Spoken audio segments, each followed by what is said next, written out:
Yo, we on a not right now, but right now tip. I mean, y'all peep the drip on my boy Jesse right now. Because look, hustle has a place, but what are we looking for? Equity, baby. What is the Equity. market value? When we talk about all of the hustle that goes into establishing an enterprise, a self-sustained enterprise, a business that has intrinsic value outside of the direct contributions of the founder and owner. What are we talking about?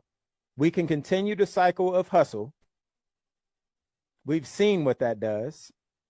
It's insanity on steroids. What is insanity? To do the same thing and expect different results. We continue on this cycle, this hustle cycle, and commit ourselves to it under the guise of the hustle. But what value is being produced from those contributions, from that commitment, from that investment? What value is being produced from it? Equity is what they call it. I think that's the reason why a lot of people are struggling. And it can Hold on, bro. Hit that disclaimer first, bro. Bro, let's look. You guys see, we get right into actionable information here. That look, this is the asset class. Okay, this isn't the think about it class. This is the asset class. And guys, we're about to hop into it, so I'm gonna hit you with a disclaimer. So look, all the information that we're giving you here today is for informational and entertainment basis. We highly encourage you to work with licensed professionals, bonded in nature if need be, with a long track record of success. We also highly encourage you to do your own research, because as you learn more, each one, reach one, teach one, because that's how we learn and grow as a community. Already. So look, my man's was going in here. This is Jesse, the phenomenon. He is the visionary that's created Bullseye Consulting. RN for right now, not right now. Not now. Not now. Not now, but right now. And, I work as the managing partner of tax erasers, because the easiest way to double your wealth is to cut your tax liability in half. So he's talking about frameworks of getting out of hustle, because hustling is over glorified. Do you need a certain energy and grit and persistence to get something out of the mud? Yes. Do you need to continually operate in a state where I'm just working as hard as possible all the time, and we're going to see what comes of this? Absolutely not. Absolutely not. You're not being efficient, and you're not executing. And the way that I look at it, this is why a lot of people are emotionally drained. Imagine we just had the World Cup happen. Spain defeated Argentina. Shout out to Spain. Not those other guys. That's a whole nother story. But we know Argentina, at least the government, not the people of Argentina, one of the most racist countries in the world against people that look like Jesse and I. So that's a whole nother conversation that we could hop into. But the World Cup just happened, one of the most expensive events ever, not just sporting events, but events ever. The billions of dollars that went into this. And them running up and down the soccer field for 90 plus minutes at a time with no goals on either side. Would anyone pay to come see that? Probably not. But here's the big thing. How can you keep track of your progress if there are no goals? And that's what a lot of folks are doing. You're just running. You might even be dribbling. You might be throwing some passes out there, but if you cannot score, if there is not a criteria for us to know the direction that we're going, what we're good at, what we're bad at, you're going to be in a constant state of running. So hold on just a second, because Don DeMarco, Don DeMarco, bars. You know what I'm saying? He dropping them bars, dropping them bars. All right. Let me speak on that a little bit though. Because one of the things that, oh man, Red and Meth, like we got to get that for a drop down too. The for a drop as well. The get them. Like we got to get that too. But when we talk about getting it out the mud, hustling, building a business, building an empire. When I sit down with the average business owner and I ask them, what was your baseline what has been your baseline net profit over the past 5 years? They have no idea. When I ask them, what are the components that factor into their cost of goods sold? They have no idea. These are numbers, by the way. These are objective, those are scorecards in real time.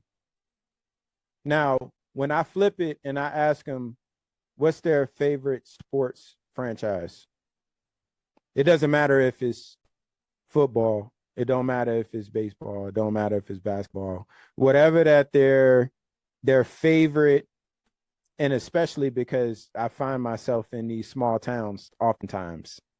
And in small towns, like you got the college football, the high school football, like that culture set is a different beast within itself.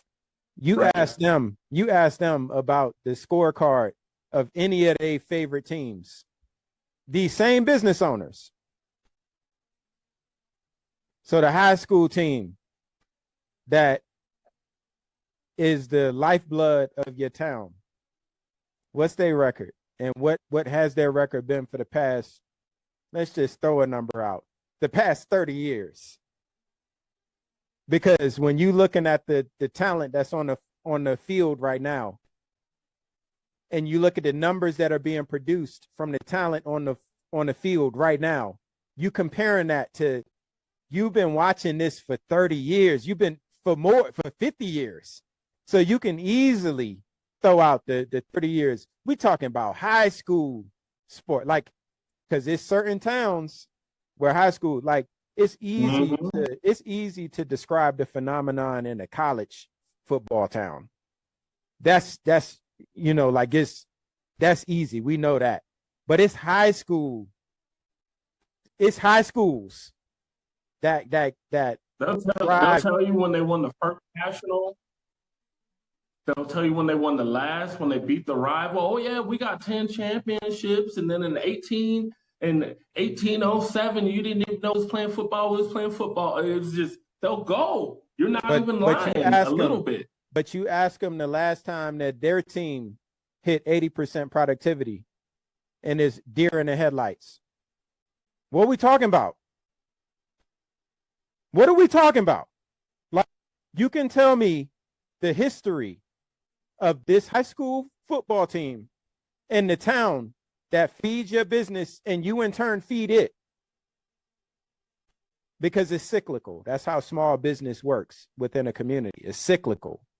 The small business employs the community that they serve. They pay the taxes that feed and fuel the social contract of said community. The small business owners are huge contributors to that. Yeah, they might even sponsor the team. With that level of responsibility and accountability, you ask them the last time that their team consistently performed at 80% productivity. They can't answer that. But you ask them when the last time that the quarterback hit whatever record that is or is not going on right now at their current high school, team that's fueling the same community that business owner has a responsibility to serve in a different kind of way. And it's different answers. What are we talking about? Well, when you major in minor things, you win a lot of small championships. And that's why we keep the main thing. What are we talking about? It's wild, I had somebody ask me, it was one of the games a couple Mondays ago. It was before the United States got knocked out. They asked me during this exact time slot where we record the asset class, you coming to the game? Now I got to record the podcast. This could be American history. I'm like, bro, I'm making international history every day in my business. And then I get to chop it up with my brother who's doing the same thing. Like, it took us 3 days to have a 6-minute conversation because we're both just getting after it over and over and over and over again, you know. And I love that, man. And I love that, you challenge me to look at things differently within my own business or even with a different worldview where, we don't have to agree on everything. And that's the beautiful thing but we're able to learn from each other in multiple different places and challenge each other to go harder. And like, I pretty much told the dude, I was like, bro, I'm focused on getting my championship ring right now. Because if I hope the United States does well, I hope they win. I love my country, but I'm not going to be on the field holding the trophy up. So I'm gonna keep doing what I'm doing. The unfortunate reality about that is when we talk about any team and we talk about America, right, in the context of a team, at our level of entrepreneurship, we are as effective as the team that we build and the culture that we cultivate within that team. That's the measurement of our effectiveness. As the leaders of our respective teams, it's our responsibility to establish that tone from the top down that reverberates from the bottom back up, which establishes that culture of accountability and consistent output, regardless of what's going on in the market. That output is the same. That's the responsibility of the leader of the organization. Mm-hmm. When we talk about the United States of America, we have 3 branches of government that are designed to provide a check and balance to the livelihood and well-being of the United States American citizens. It's a team. What happens, Earl, when members of my team on Bullseye Consulting do not believe in my vision and are not committed to playing their role within executing and realizing my vision? What happens in that situation? Well, you might have charted a course, but you're not going to make that journey. You're not going to get to where you want to go because it requires everyone to be moving and saying, we're talking about chaos. We're talking about burnout. We're talking about people that are selling these businesses because they don't know how to clean them up. We're talking about people where you can change their whole bloodline if they'll listen to you and if they'll move the right way. That last name can be associated with wealth for the next 5 generations if they'll listen to you.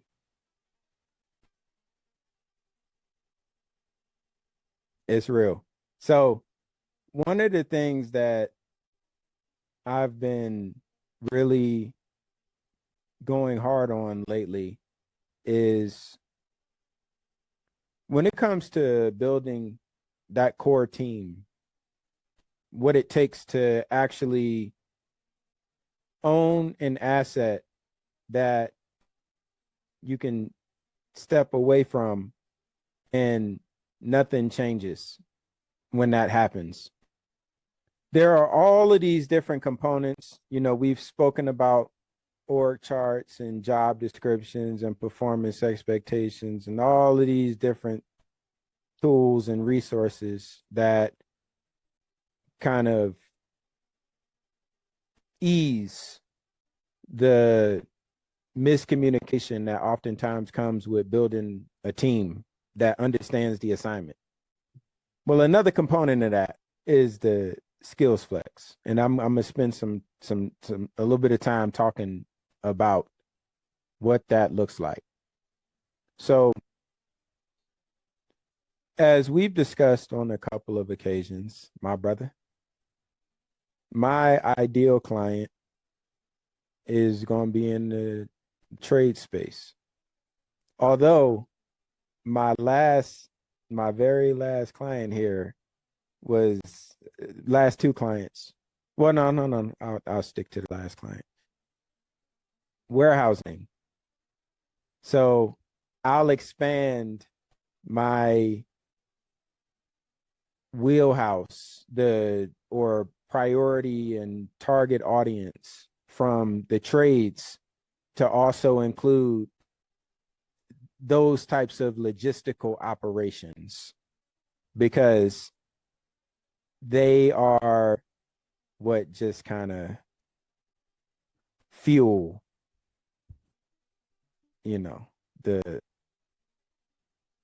so bringing that back to the skills flex. What the skills flex does is takes all of the competencies of the most skilled technician, the most mastered of the craft, the sensei, if you will.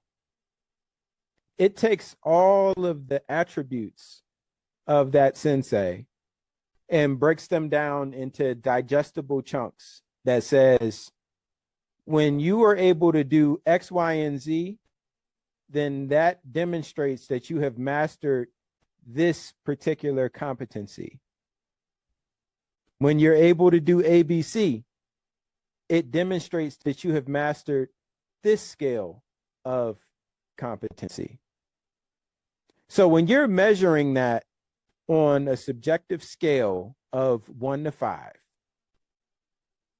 that 5 being, you know what, if it comes down to this particular task needing to be performed, this person, when I assign it to them, I have so much faith and trust in their ability to perform that task that I would trust them to train others on my team to perform that same task. When I hire somebody, that's the person that I'm going to take them to when it comes to performing that particular task. That's a 5. When we say a 4 is that person that, because it's a difference between mastering a craft and being able to teach that same craft. Not everybody has that innate ability to connect with others, to actually teach and educate in an effective, efficient manner. Everybody don't have that. Bro, I would probably argue that you haven't truly mastered something if you can't teach it in some capacity. Like, I know there are different personality types for sure, but I know anything that I've learned by teaching others, I understood it on multiple different levels. It actually made me better at But each task or skill. you and I, my brother, are not the standard mold. So when I think about a master,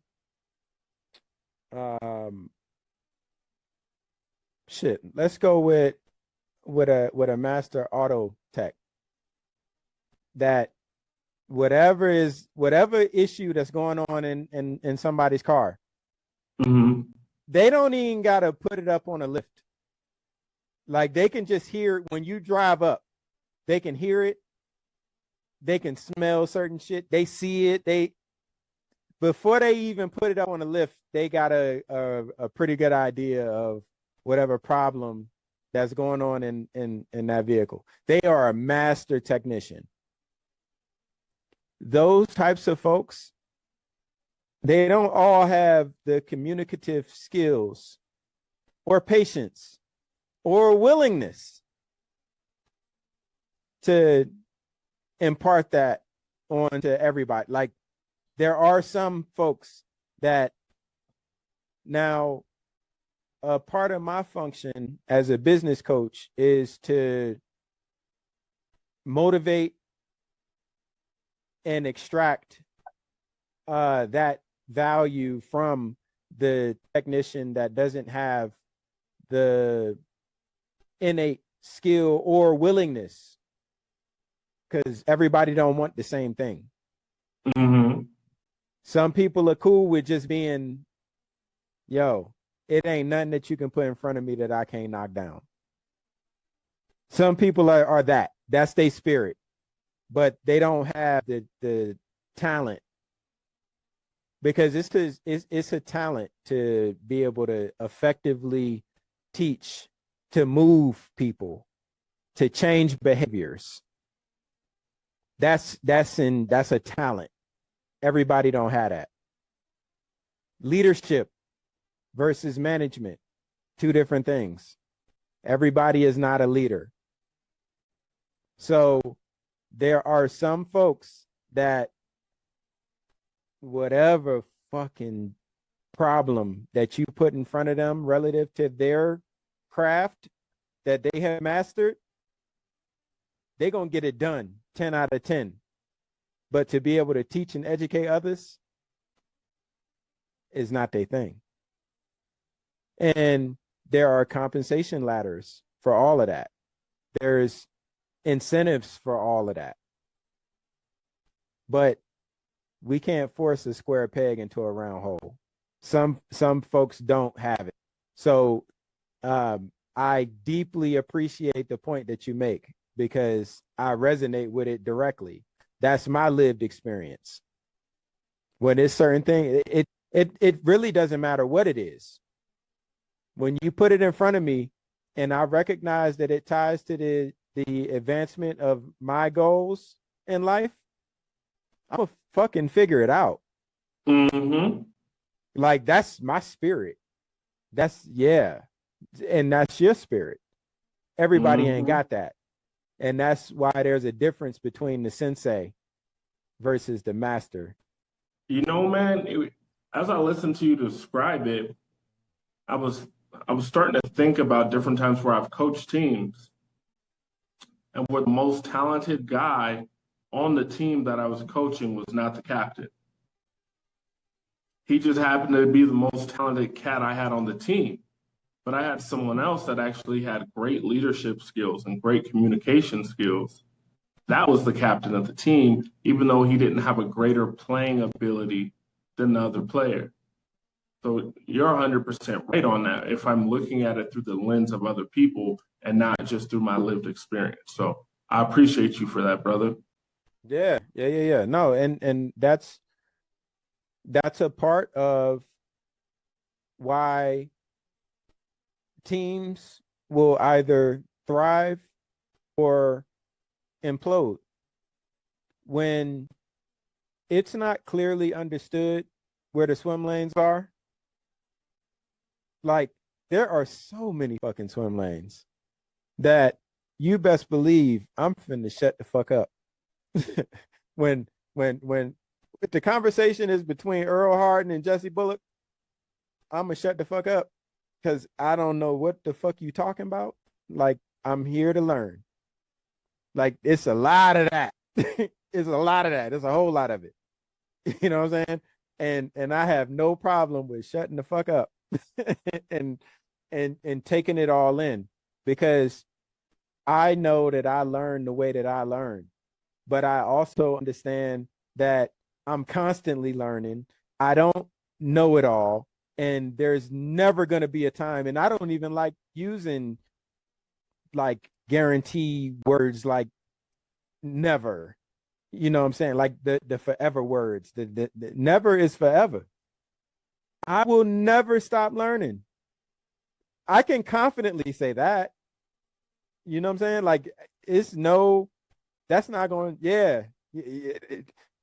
And like, if you ever hear me say never in any other type of situation, I challenge you to challenge me on it.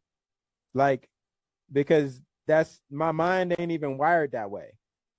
That's Yeah, the it's all only about thing. That's the only thing that's never going to change. Like, I'm never going to stop learning. And it's all the about second progress, the bro. second that I do stop learning, you can't challenge me on the notion because I won't be living anymore. Nah, that's big, bro. You know, it's a whole quote for everything. You know, it's all about progression. Loiterers should be arrested. There is no stays the same. You know, there's like when I think about a plant is either growing and becoming ripe or it's getting rotten. There is no homeostatic plant. They're going one way or the other. And it's the same thing with people. You're either growing and you're coming into new revenants or you're rusting. There's no in between. So if you're not learning, you're losing. Right. So with that skills flex piece, we had that was great dialogue, and thank you for inserting that challenge in there, Earl, because those are the types of conversations that need to be had for people to really conceptualize the distinction between, because you can be the master of what it is that you do and just be a terrible leader and be a terrible communicator and be a like terrible with emotional intelligence. Mm-hmm.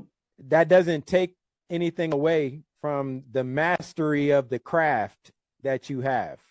Like, that's a is two different things.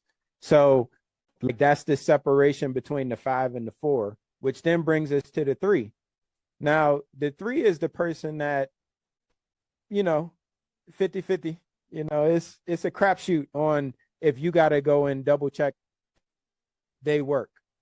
Like, they're good, but they're not at that space where, for that particular task that you have assigned them, when you send them off on the way, 100% of the time, you don't have to worry about it being done the right way. 80% of the time, you ain't got to worry about it being done the right way. Like, you got that offense. That's 4. A 3, yeah, I do got to double check on you every now and again to make sure that for that particular task, your brings us to the 2. The 2 is that person that is on the job training, and we are going through all of the processes to get you spun up on mastering that craft, that task, that demonstrating that competency.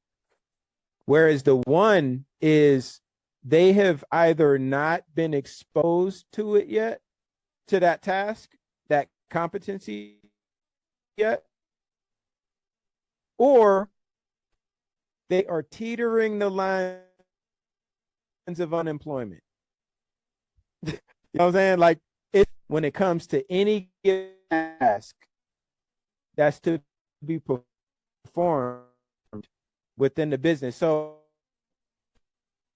like, you and I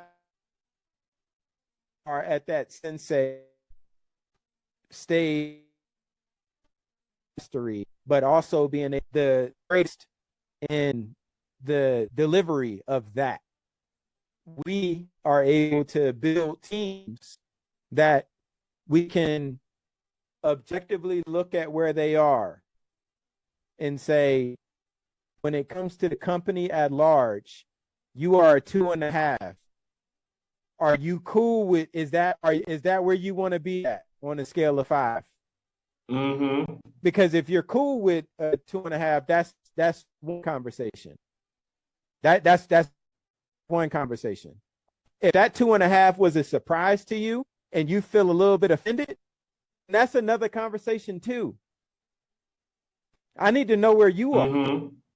Like, let's not get caught up in our emotions.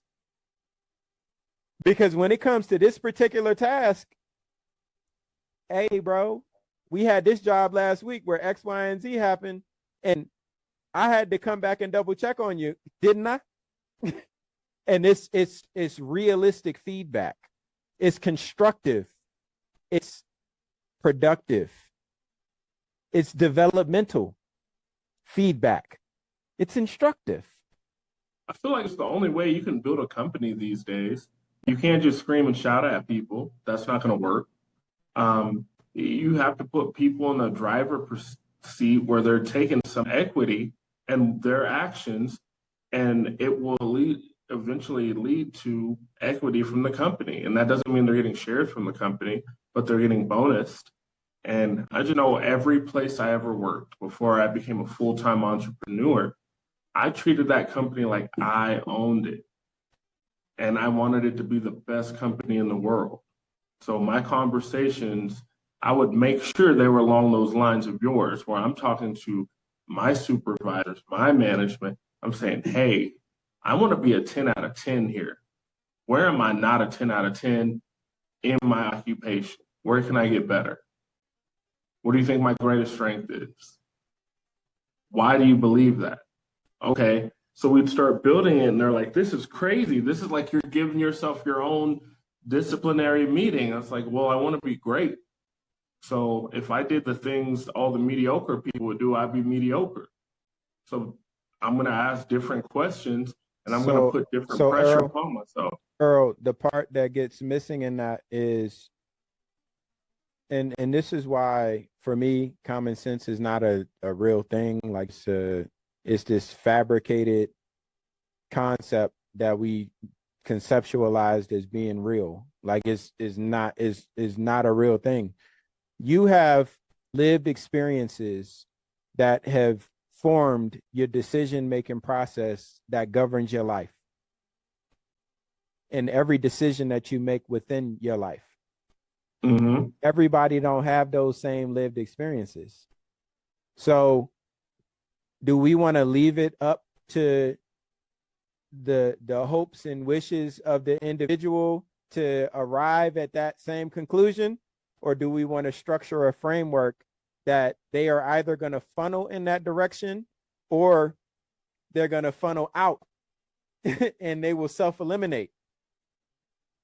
Like process does that. So everything that you described, like, again, that comes from who you are as a human being, as a man. You live your life through certain principles, and those same principles have made you who you are. They have made you the authority that you are. I love the foreshadowing, brother. Everybody ain't got that. So the way that we separate those who have it from those who don't is to be very clear on what that is to begin with. How do we define that? Like when we talk about the pronouns and all that, when I say I'm him, it ain't got nothing to do with none of that. It's because I know these things. Like I have a very high confidence level on advising and delivering on these things. How do I turn that into a team of folks that are able to deliver the same scale of value that I deliver as one individual? It comes from being able to objectively measure them on all of the points that make me me. And the same thing applies to you, Earl, and beyond. I love that. And I feel like this is a perfect segue, into the topic. It's two topics I really want to talk about before we get to the next show that we're going to hop on. Bringing it back to the basics. When we're talking about wealth planning, financial planning, Who are you listening to? Because you have to begin with the end in mind. If you are listening to Dave Ramsey and you do not have millions of dollars in debt, he's going to give you the advice that's for someone that's millions and hundreds of thousands of dollars in debt. What does that mean? He is not giving advice for someone who's making hundreds of thousands of dollars. So that means your opportunity cost is gigantic because you're not capitalizing on using those dollars to make more dollars. And I say that because it is so unfortunate when people think about building money and building wealth. We talked about this, I think, maybe on our third episode here. There are essentially three lanes of people, my guy, Jesse. We have debtors, we have savers, and we have wealth creators. That's it. Debtor is pretty self-explanatory. These are people who spend more money than they make. And unfortunately, is not tied to an amount of income. For people who make $400,000 and less, the ratios are the exact same. And then the amounts of savings are the same, which is always crazy to me. Someone who makes $73,000 a year, there's a high likelihood that they have the same amount in their savings account as someone who makes $400,000 a year. If that higher earner is not disciplined and they allow lifestyle creep to come in. Oh, I'm making more. Now I got to drive this car. Now I got to buy these shirts and these shoes. And I got to buy a new set of golf clubs. And they're trying to keep up with the Joneses. And you guys go broke trying to impress other broke ass people. It's tragic because the wealthiest people I know, they do what they want to do. The reason that they acquired wealth was for optionality, not to be seen, not for popularity. They drive a F-150 that has a dent on the side of it. Their wife might have a Toyota. They might have one fun car that they take out on the weekend.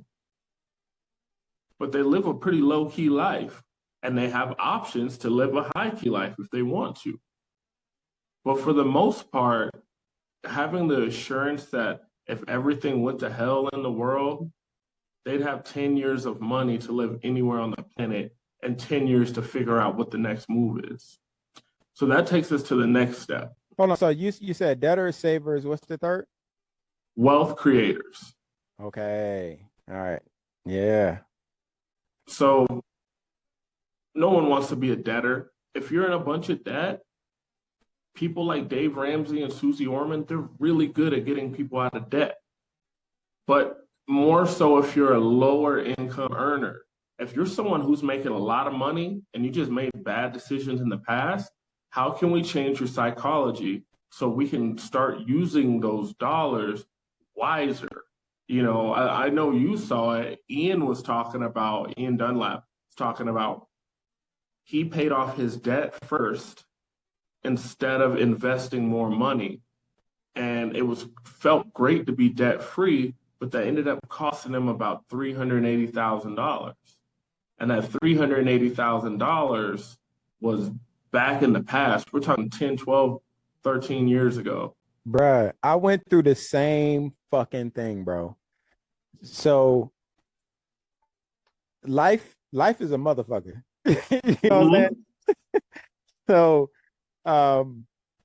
going from being married in a house with two kids and a wife to being divorced and the state of Florida humbling my black ass in different kinds of ways than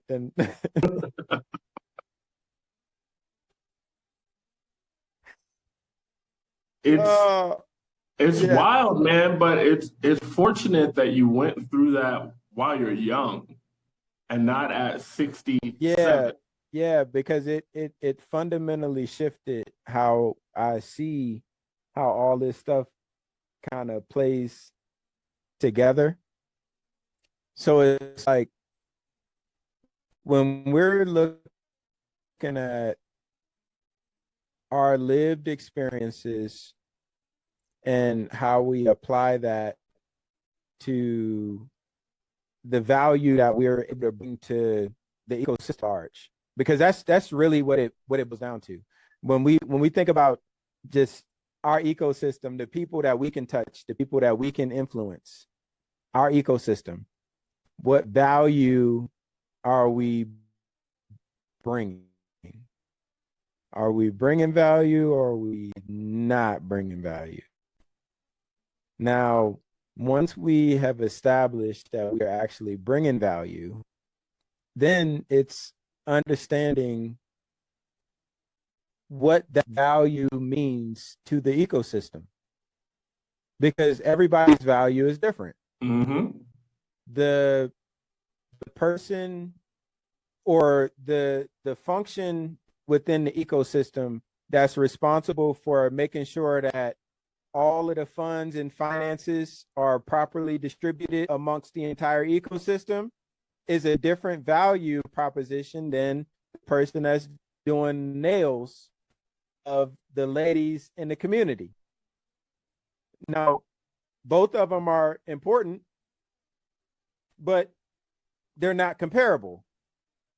So by understanding the value of the skill set to the collaborative, the collective community, that piece is vitally important. And from there, when we understand the value within the ecosystem, we're articulating that. Bro, and that is, go ahead. bro, because I was just saying that is the perfect way to put it. You know, as we're moving past being debtors, we're starting to be disciplined with our money. We have to avoid the pitfall of being a saver. We only save money to invest money. We don't save money just to save money. We save money to invest money because it's saying instead of spending that dollar today, I think I could turn that dollar into $2 tomorrow, or maybe $4, whatever the return is. The pitfall of being a saver, this happens to a lot of business owners. It happens to a lot of middle-class Americans and upper middle class, even upper class folks. So we're talking about folks that are making a couple $1,000,000 a year. They save for everything. They don't really use credit cards, which I think is silly. That's always use a credit card. Never use your own money. And if you ever go through some fraud stuff, like some of us are going through right now, you know, if something happens on a credit card, it is a law. It is written constitutionally that the account has to be taken care of that day. So how do we get to that wealth building piece? Because I cut you off on that, and I apologize. I went off on a whole fucking tangent. I'm sorry. No, bro. You were cooking and it connected with you. So we want to skip right by the saver, because the saver is essentially, the debtor and the saver have the same goal.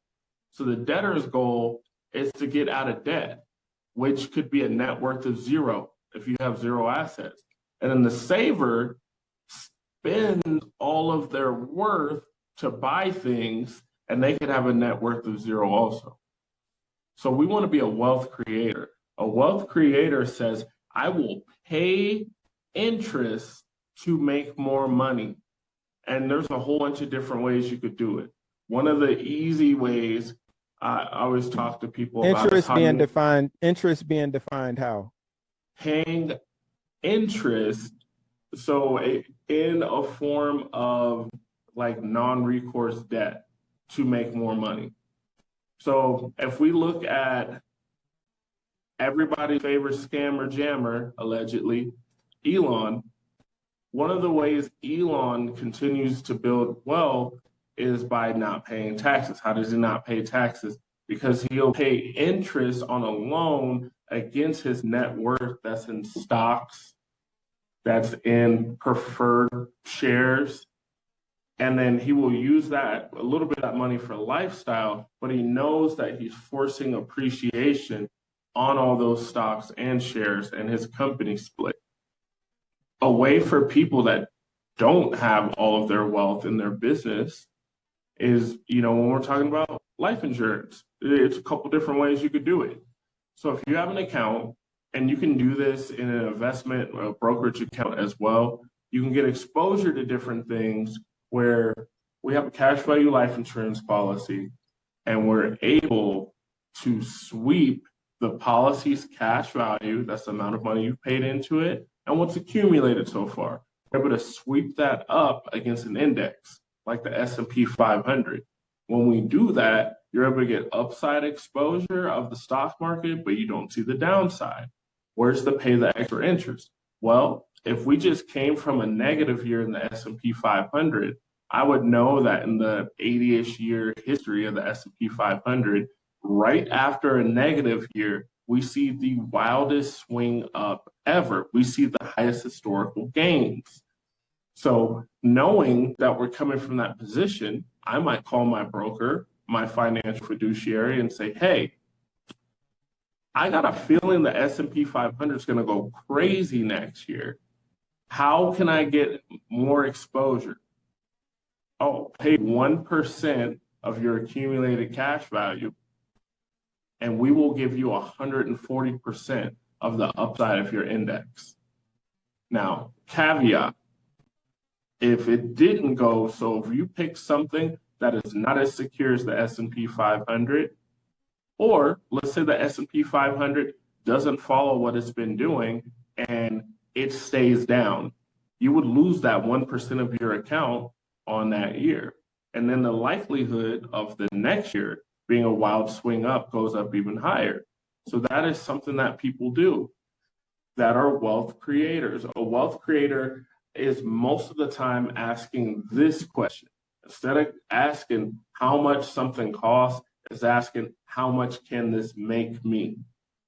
Because you're looking to compile different assets that you understand to work for you. And you are okay with leveraging something in a smart manner to get something else. So you're using assets to buy assets. That's what a wealth creator is doing.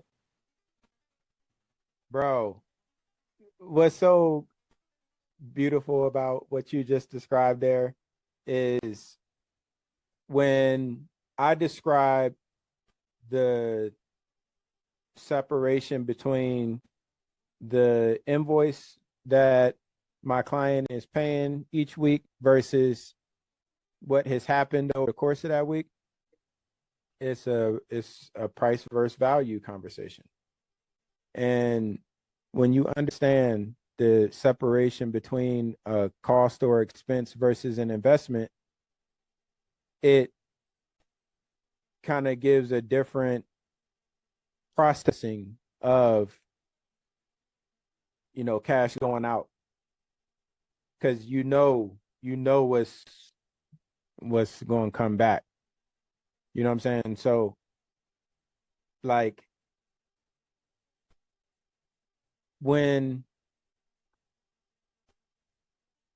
because the beauty of doing this coaching thing is that the numbers are what govern how effective that I'm performing. And when I say the numbers, that's revenue generated, that's cost of goods sold, that's EBITDA.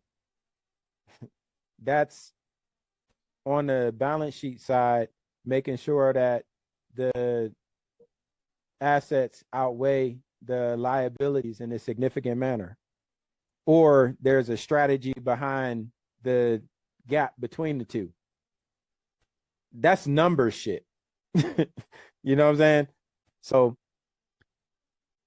anywho, as we continue to bridge the gap between the idea of building wealth versus the actionable, practical steps that are actually being taken to achieve that wealth and build that wealth, curate that wealth, really understand the mechanics of that wealth, That's where the asset class steps in. And my screen just did some wild shit. I'm sorry. And that's where the asset class steps in. And we recognize that with all of the things that are going on in the world, you could be anywhere in the world, but you choosing to continue to be here with us and to